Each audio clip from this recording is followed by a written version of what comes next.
North পাশে আমি কোনো ভেন্টিলেশন পাচ্ছি না, এগুলো আমার এখানে একটা ডিসঅ্যাডভান্টেজ।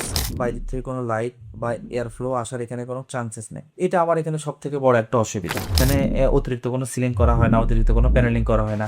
যেটা আমার ওয়াল ওইটাই আমার প্যানেলিং, যেটা আমার ক্যাবিনেট ওইটাই আমার একটা ডেকোরেটিভ একটা এলিমেন্ট। সালাম আলাইকুম, আমি architect Motaher Hossain format design থেকে। আজকে আমরা আলোচনা করব একটা ছোট্ট একটা কম্প্যাক্ট একটা প্রজেক্ট।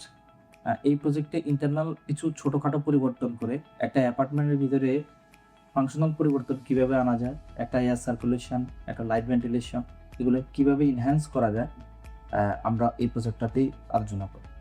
এই প্রজেক্ট আমাদের বাসান থেকে অবস্থিত। আমার এই প্রজেক্টের square feet approx 910-920 square feet. তো এই প্রজেক্টটাকে আমরা আসলে কিভাবে অনেক বেশি ফাংশনাল করলাম এবং এখানে যে কিছু মাইনর পরিবর্তন আছে আমরা সেলে আজকে এখানে বিস্তারিত আলোচনা করব। তো শুরুতেই আমরা, এটা ছিল হচ্ছে আমাদের এক্সিস্টিং প্ল্যান। আমরা এই অবস্থাতেই আমরা প্রজেক্টটাকে পাই। আমি যখন এই প্রজেক্টটা আমার কাছে আসে, এই প্রজেক্টের তখন অলমোস্ট 80% ব্রিকওয়ালের কাজ শেষ হয়। তো আমি এই প্রজেক্টটা সর্বপ্রথম যেদিন ভিজিট করি ওই দিনও তখন কনস্ট্রাকশন কাজ চলমান। তখন আমি আমার ক্লায়েন্টকে পরামর্শ দিলাম আমার ভিজিট শেষে যে আমাকে 1 সপ্তাহ সময় দিতে হবে, আমি একটু একটু স্টাডি করব। 1 সপ্তাহ পর আমি আপনাকে ফাইনাল একটা আউটপুট দিব যে কী করা যাবে কী করা যাবে না। আমার পূর্বের লেআউটটাকে আমি পরিবর্তন করে কেন এই লেআউটে পরিবর্তন করলাম এইটা আমি আপনাদের সঙ্গে একটু আলোচনা করি। শুরুতে আসি, এটা হচ্ছে আমাদের এক্সিস্টিং যে লেআউটটা ছিল এই লেআউটটা আমার বেসিক্যালি হচ্ছে এখানে হচ্ছে আমার করিডোর। এটা আমার করিডোর, আমার এটার সঙ্গে ঠিক এটার সঙ্গে পাশে আমার এখানে এটা আমার একটা ইউনিট। তো প্রথম কথা হচ্ছে আমার এটা হচ্ছে নর্থ, এটা আমার সাউথ, এটা আমার ওয়েস্ট, এটা আমার ইস্ট।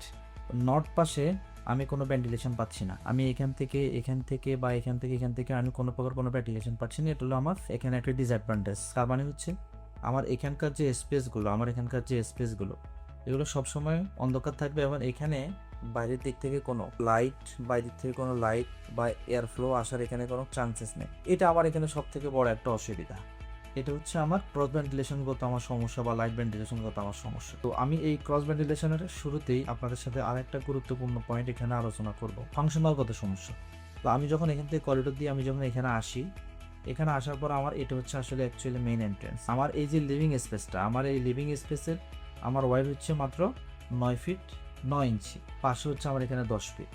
তো 9 ফিট 9 ইঞ্চিকে আমি যদি এখান থেকে যদি আমি 3.5 ফিটও যদি বাদ দিই আমার মেইন ডোরের জন্য, আসলে আমার এখানে এই জায়গাটাতে এক্সিস্টিং সোফা বসার মতো আসলে ওই পরিমাণ স্পেস আমার এখানে হচ্ছিল না। এবং এটা সব থেকে যেটা বড় অসুবিধা, প্রথম কথা হচ্ছে আমার স্পেস আমার কম, আর দ্বিতীয় কথা হচ্ছে আমি যখন এখানে যখন এন্ট্রি নিচ্ছি এটা আমার একটা করিডোর হিসেবে ব্যবহৃত হচ্ছে।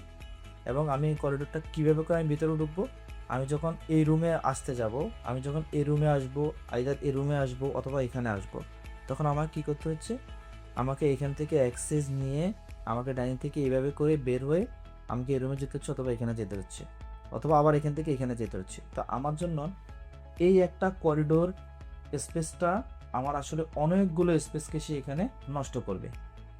আমার এই স্পেসগুলো আনইউটিলাইজ থাকবে এবং এটা ব্যবহার উপযোগ্য হবে না। আমি জাস্ট এটাকেই পরিবর্তন করে প্রথমেই আমার কাজ থাকে হচ্ছে আমার এই অ্যান্ট্রেসটাকে পরিবর্তন করে আমি এখানে শিফট করে এখানে নিয়ে আসি। এখানে নিয়ে আসার ফলে কি হচ্ছে, আমার তাহলে সেপারেশনটা আমার এখানে হয়ে যাচ্ছে। আমার যে লিভিংটা ডাইনিংটা এটা আমি মোটামুটি অলমোস্ট সেভ করে ফেলছি, যে আমার এই জায়গাটা আমার সেভ হয়ে গেছে। এখন এর পরে হচ্ছে সব থেকে বড় যে ইস্যুসটা, সেই ইস্যুটা হচ্ছে আমার এখানে আমি একটা রুম করে আসি। আমার এই রুমের ওয়াইডটা হচ্ছে 8 ফিট 10 ইঞ্চি মাত্র, এবং আমার এই রুমের ওয়াইডটা হচ্ছে 10 ফিট।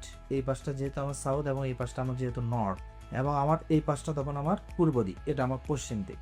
আমি যদি এখানে যদি বেড হেডটাকেও দেই, বেড হেডটা দেওয়ার পরে আসলে এখানকার যে স্পেসটা, এই স্পেসটা মাত্র 8 ফিট 10 ইঞ্চি। আমি যখন এখানে যখন বেড দিব তখন এখানে আসলে আসার মতো ওইরকম আমার কোনো সাফিসিয়েন্ট কোনো জায়গা থাকে না। জায়গা না থাকাতে আমাকে কি করা হচ্ছে, যেহেতু এই অংশটা আমার কলাম, সেহেতু আমি এই অংশগুলোকে অমিট করার আমার কাছে সুযোগ নাই। তাহলে আমাকে এটা মাথায় রেখেই বাকি ডিজাইনে আমাকে অগ্রসর হইতে হবে। তাহলে বাকি ডিজাইনটার সমাধানটা কোথায়, তাহলে আমাকে বাধ্য হয়ে আমার বেড ওরিয়েন্টেশন আমাকে এইভাবে করতে হবে। এটা করতে হলে এখন আমার কি করণীয়, যেহেতু আমার এখানে 10 ফিট, আমার এটা 7 ফিট, আমার হাতে আছে 3 ফিট। তো 3 ফিট স্পেস আমি যদি এখানে যদি কোথাও যদি কোনো ক্যাবিনেট ইউজ করি, কারণ আমার এই স্পেস ছাড়া আমার কাছে আর কোনো স্পেস নাই, সেই ক্ষেত্রে আমি তখন এই ক্যাবিনেটের ডোরগুলোকে আমি ওপেন করতে পারবো না। তো যার জন্য আমি কি করি, ভালো একটা পরিবর্তন আনি। প্রথম পরিবর্তনটা হচ্ছে আমার যেহেতু এখানে মাত্র 900 স্কোয়ার ফিট, আমার মনে হচ্ছে এখানে একটা ওয়াশরুম, এখানে একটা ওয়াশরুম, এখানে একটা ওয়াশরুম, তিনটা ওয়াশরুম আমার মনে হচ্ছে কোনো কাজ নাই। আমি তিনটা ওয়াশরুমকে দুইটা ওয়াশরুমে কনভার্ট করি, আর একটা ওয়াশরুমকে আমি মাল্টিফাংশনাল ব্যবহারের জন্য আমি এটা ডিজাইন করি, সেটা আমি পরবর্তীতে আসতেছি। আমি ওয়াশরুমটা এখানে অমিট করে আমি সরাসরি এখানে একটা ওয়াল নিয়ে আসি, এবং এখান থেকে এখানে ডিস্টেন্স থাকবে আমার মাত্র 22 ইঞ্চি। তাহলে আমি এই কলামটাকে আমি যখন আমার ক্যাবিনেটের ভিতরে নিয়ে আসবো, এখানে চলে যাচ্ছে আমার ওয়াল, আমার এখান থেকে ডোরটা, আর এখানে আমার এখানে হচ্ছে আমার ওয়াল। পুরোটা আমি আমার একটা ক্যাবিনেট স্পেস নিয়ে আসি, তাহলে আমার ক্যাবিনেটটা অনেক বড় হয়ে যাচ্ছে, প্লাস আমার রুমের স্পেসের সমস্যাটাও সমাধান হয়ে যাচ্ছে। এই ওয়াশরুমটা যখন আমি এখানে অমিট করি, আমার একটা এখন কমন ওয়াশরুম আমার কমে গেছে, আমার একটা কমন ওয়াশরুম আমাকে অপটিমাইজ করতে হবে। প্লাস আমার এই সাইডটা হচ্ছে আমার ইস্ট সাইড, যার কারণে আমার এই যে সার্কুলেশন স্পেসটা, আমার এই সাইডের যে ফ্লোটা এবং কি এই পাশে যে ফ্লোটা, আমার এই ফ্লোটাকে আমাকে কাজে লাগাতে হবে। সেটাকে আমি কিভাবে কাজে লাগাই, আমি জাস্ট কিচেনটাকে একটু বড় করে নিয়ে আসি এখানে, প্লাস হচ্ছে আমার কিচেনের যে এই ওয়ালগুলো, আমি এই ওয়ালগুলোকে আমি অমিট করে ফেলি এবং এই কিচেনটাকে আমি বড় করে নিয়ে আসি, এই কিচেনটা ওপেন কিচেনে আমি কনভার্ট করে নিয়ে আসি।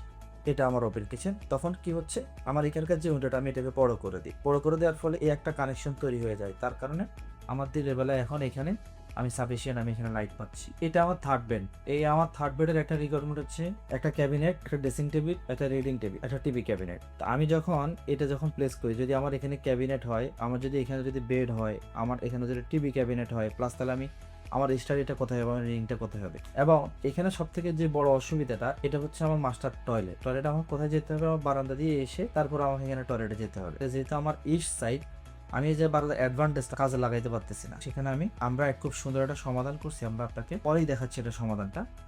তারপর আমরা যদি 8টা বেডরুম আসি, যেহেতু আমার আসলে মাত্র 950 স্কোয়ার ফিট জায়গা, 950 স্কোয়ার ফিট জায়গাতে আসলে এই স্পেসটা আমার জন্য অনেক গুরুত্বপূর্ণ একটা স্পেস। আমি এই রুমটাকে যখন আমি এটাকেও যখন অ্যাটাচ বাথরুমে যখন আমি কনভার্ট করি, তখন আমার আসলে এই স্পেসটা আনইউটিলাইজ থাকছে। পরবর্তীতে সেটাকে আমি কি করি, আমরা এটাকেও ফাইনালি একটা ডাইভারশন একটু নিয়ে আসি, এবং এখানেও লেআউটগত যে ইস্যুস, সেই ইস্যুগুলো আমরা এখানে একটা সলভ করছি।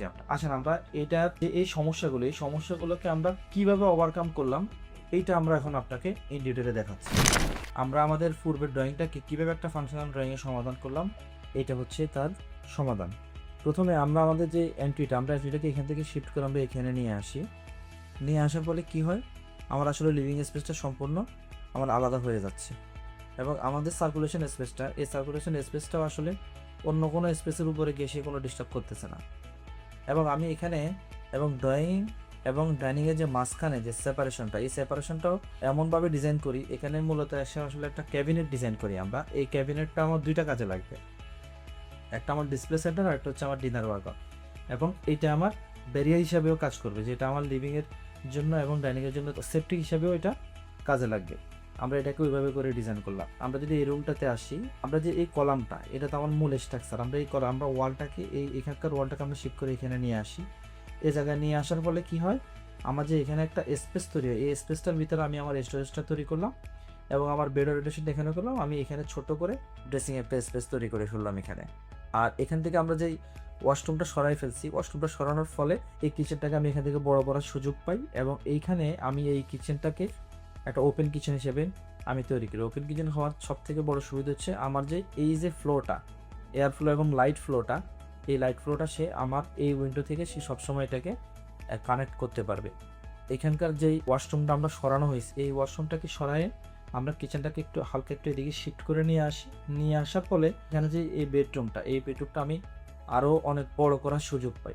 আমি এটাকে আরও এদিকে সরাই নিয়ে আসি। এখানে সরাই নিয়ে আসার ফলে আমার এখানকার যে ওয়াশরুমটা, আমি এই ওয়াশরুমটাকে সরাই আমি এখানে নিয়ে আসি, এই বেডরুমের সঙ্গে আমরা অ্যাটাচ করে দিই, এবং এখানকার যেই ডেড এন্ড স্পেসটা ছিল, ওই ডেড এন্ড স্পেসটাকে আমরা অপটিমাইজ করে এই পুরো বেডটাকে আমরা একটা লাক্সারি বেড হিসেবে, মাস্টার বেড হিসেবে এটা আমরা কাউন্ট করতে পারি।